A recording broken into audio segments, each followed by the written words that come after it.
Merci Madame la Présidente. Oui, d'abord merci Monsieur Garat de ce rapport qui semble faire l'unanimité.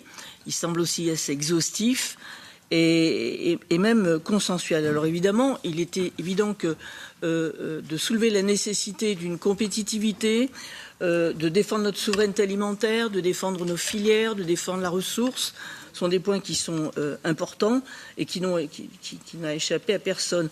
La nécessité de peser sur les négociations au niveau mondial, c'est intéressant aussi.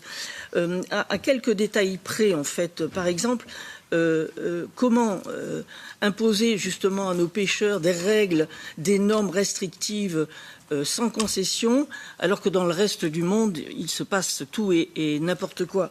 Donc se faire entendre, se faire respecter, ce serait peut-être effectivement une bonne chose.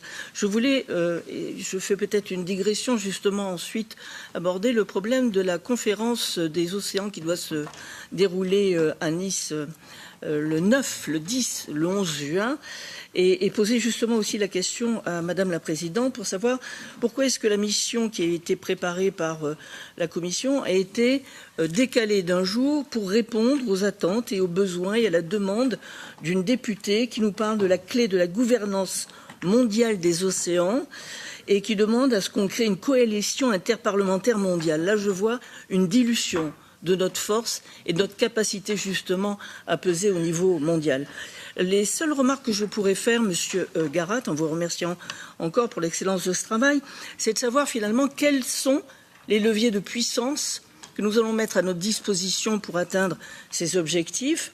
Et le deuxième, qui est quand même important, il faut quand même reconnaître et admettre, moi je vois dans les océans un objet stratégique, politisé, politique, je ne sais pas, mais stratégique. Et le problème, c'est qu'une économie ne peut se faire sans sécurité. Je pense que les océans ont des frontières.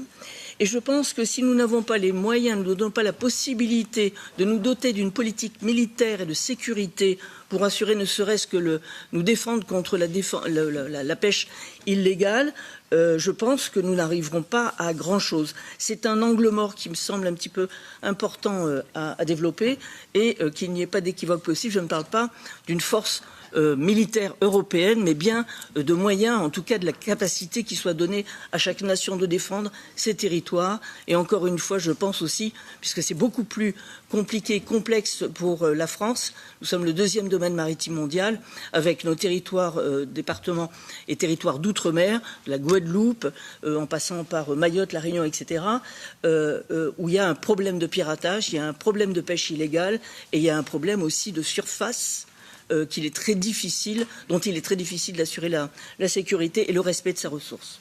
Voilà.